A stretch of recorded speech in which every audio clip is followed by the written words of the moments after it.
নমস্কার বন্ধুরা, tips and tricks SBN চ্যানেলে আপনাদেরকে আরও একবার স্বাগত আমাদের নতুন এপিসোডে। বন্ধুরা, আজ আমরা এই ভিডিওতে বলবো কিভাবে আম গাছের মুকুলের যত্ন নেবেন এবং কিভাবে গাছের যত্ন নিয়ে আপনি আপনার গাছে অধিকতম ফসল ফলাতে পারবেন, অর্থাৎ আম ভালো ফলাতে পারবেন। আসলে বন্ধুরা, আমরা মানুষের নানা রকম রোগ ব্যাধি এবং নানা রকমের টিপস সম্পর্কে অনেক ভিডিও ছেড়েছি। তো এবার ভাবলাম কেননা গাছের সম্বন্ধেও একটা ভিডিও ছাড়া যাক। তো বন্ধুরা, আসুন জেনে নিই আমের মুকুল ছড়ানোর হাত থেকে কিভাবে গাছকে রক্ষা করবেন এবং কিভাবে গাছের যত্ন নিয়ে আম বেশি ফলাতে পারবেন। আজ একটু জেনে নিই। ভিডিওটি আরম্ভ করার আগে আমাদের ছোট্ট অনুরোধ, ভিডিওটিকে অবশ্যই শেষ পর্যন্ত দেখবেন আর এমন ধরনের ভিডিও পেতে আমাদের চ্যানেলটিকে সাবস্ক্রাইব করে পাশের ঘন্টাটিকে বাজিয়ে দেবেন। ভিডিওটিকে একটি লাইক ও শেয়ার করতে ভুলবেন না। আসুন তবে জেনে নেওয়া যাক।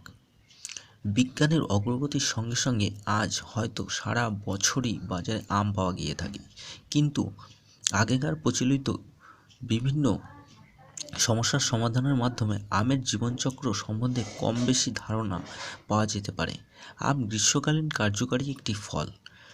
সাধারণত ফেব্রুয়ারি মার্চ মাসে আম গাছে মুকুল আসা শুরু হয়। মুকুলে অনেক ফুলও থাকে, কিন্তু অনেক সময় দেখা যায় যে আম গাছে প্রচুর মুকুল আসছে কিন্তু ফুলগুলো ঝরে পড়ে যাচ্ছে। এই সমস্ত কথা আমরা সচরাচর শুনেই থাকি। আম গাছের ডালে অনেকগুলো ফুল থাকে। সাধারণত যদি ওই একটা ডাল থেকে একটা আমও ধরা হয় তাহলে অনেক আম হয়ে থাকে, কিন্তু অনেক সময় ওই ফলন নিশ্চিত করা সম্ভব হয়ে ওঠে না। তারপরও অনেক সময় শিলাবৃষ্টি বা ঝড়ের জন্য মুকুল ঝরে পড়ে যায়। যেখানে আমের ফলন ভালো হওয়ার কথা সেখানে খান কয়েক আমই পড়ে থাকে বৃষ্টির জন্য অথবা পরিচর্যার অভাবে। এজন্য আগে থেকে সুপরিকল্পিতভাবে প্রয়োজন। বন্ধুরা, আসুন আমরা জেনে নিই আমের মুকুল ঝরে পড়ার কারণগুলো কী কী। সাধারণত প্রাকৃতিক কারণ, যেমন ঝড় বৃষ্টি, শিলাবৃষ্টির জন্য মুকুল ঝরে পড়ে থাকে। আবার মাটিতে রসের অভাবও যদি হয় তাহলেও আমের মুকুল ঝরে পড়ে যায়। এছাড়া পোকার আক্রমণ মুকুল ঝরে পড়ার অন্যতম প্রধান কারণ। একটা পোকা প্রায় 150টারও বেশি ডিম পেড়ে থাকে। 5-7 দিনের মাথায় ডিম ফুটে সেগুলো লার্ভা বেরিয়ে যায় এবং আমের গাছের পাতা, ফুল ও রসের মধ্যে এগুলো ঢোকে এবং রসগুলো চুষে খায়। তখন এই ধরনের রস নিঃসরণ করে, যাকে হানিডিউ বলা হয়ে থাকে। আঠালো এই পদার্থের জন্য আম গাছে শুটিমূল নামে এক ধরনের ছত্রাক জন্ম নিয়ে থাকে। ফলে সম্পূর্ণ গাছের পাতা, মুকুল কালো হয়ে যায়, যাকে মহালাগাও বলা হয়ে থাকে। অন্যদিকে অ্যানথ্রাকনোজ রোগের কারণে আমের মুকুল নষ্ট হয়ে গিয়ে থাকে। ছত্রাকজনিত এই রোগের ফলেও আমের মুকুল ঝরে পড়ে। এছাড়া ছত্রাক ঘটিত পাউডারি মিউডিল রোগের কারণেও আক্রান্ত অংশে সাদা পাউডারে আমের মুকুল ঢেকে যায় এবং আমের মুকুল নষ্ট হয়ে যায়। তো বন্ধুরা, আপনারা জানতেন কি আগে আমের মুকুল কেন ঝরে যায়? যদি জানতেন তাহলে কমেন্ট বক্সে অবশ্যই লিখে জানান, আর যদি না জানেন তাহলেও কমেন্ট বক্সে লিখে যান। আসুন বন্ধুরা, তাহলে একটু প্রতিকার সম্পর্কে জেনে নিন। বন্ধুরা, প্রতিকার হচ্ছে আমবাগানে পরিষ্কার পরিচ্ছন্ন রাখতে হবে, আগাছা মুক্ত রাখতে হবে, খোলামেলা অবস্থায় রাখাটা খুবই জরুরি। মরা ডালপালা যদি গাছে থেকে থাকে তাহলে সেটাকে ছেলে ফেলতে হবে। রোগাক্রান্ত ডাল বা পাতাগুলোকে সরিয়ে ফেলতে হবে। শীতের পর গরম শুরু হয়, এই সময়টাতে আম গাছের মুকুলে জলের প্রয়োজন হয় প্রচুর পরিমাণে। তাই গাছের গোড়ায় প্রচুর পরিমাণে জল ঢালুন। এটা লক্ষ্য রাখতে হবে যেন অবশ্যই আপনার গাছ পর্যাপ্ত পরিমাণে জল পায়। ফুল থেকে যখনই ফল মটর আকারের ধারণ নেবে তখন একটা স্প্রে অবশ্যই আপনাকে করা উচিত, কারণ এই সময় হপার নামক এক রকমের পোকা সৃষ্টি হয়। এই পোকার জন্য আপনার মুকুল প্রচুর পরিমাণে নষ্ট হয়। সাধারণত মুকুল আসার কারণে এই হপার স্প্রে করাটা খুবই জরুরি। আপনিও কি আম গাছের যত্ন নিতে ভালোবাসেন বা আম গাছ লালন পালন করতে ভালোবাসেন? যদি হ্যাঁ হয় তাহলে কমেন্ট বক্সে অবশ্যই লিখে জানাবেন। আপনিও কি আম খেতে যদি ভালোবাসেন তাহলে কমেন্ট বক্সে লিখে জানাতে ভুলবেন না। বন্ধুরা, গাছ যে যখন ফুল ফোটা শুরু হবে তাহলে তখন অবশ্যই আপনার খালি জল স্প্রে করতে ভুলবেন না। আম যখন গুটি আকার ধারণ করে নেবে, অর্থাৎ 10-15 দিন পর অবশ্যই আপনি কোনো রকম এক্সপার্টের পরামর্শ নিয়ে স্প্রে করে নেবেন। সালফার জাতীয় কীটনাশক আমের গুটিতে স্প্রে করা উচিত, যা আপনার গাছের জন্য খুবই ভালো।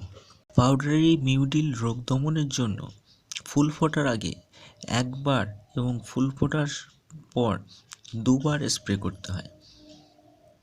ফুল ফোটার পর গুটি আসার আগে 15 দিন পর পর দুবার স্প্রে করতে হয়। আম যখন মার্বেলের মতো আকার নিয়ে নেবে তখন ইউরিয়া সার 20 লিটার জলের সাথে মিশিয়ে স্প্রে করতে হয়। আম গাছের পাশে মৌমাছি লালন পালন করতে হবে, কারণ প্রাকৃতিক পরাগ সংযোগের অবশ্যই আপনার জরুরি। এছাড়া আম বাগানে বিভিন্ন জাতের আম গাছ লাগানো উচিত।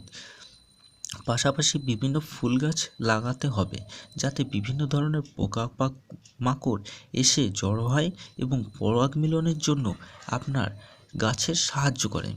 তবে বিশেষভাবে লক্ষ্য রাখতে হবে, গাছে যখন 50% ফল ধরে যাবে তখন কোনো প্রকার স্প্রে করা যাবে না।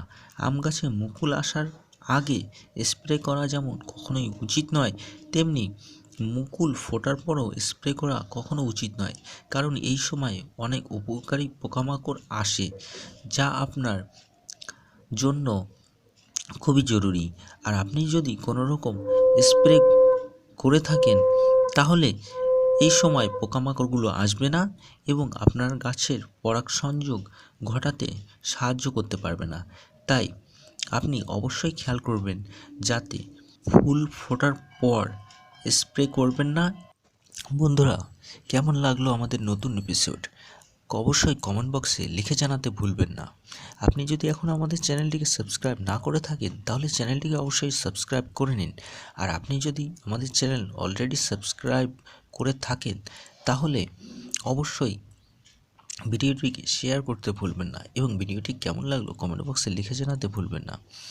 বন্ধুরা, আপনাদের যদি কোনো টিপস জানার ইচ্ছা থাকে তাহলে কমেন্ট বক্সে অবশ্যই লিখে জানান। আপনার পছন্দের ভিডিও আমরা অবশ্যই আপলোড করব।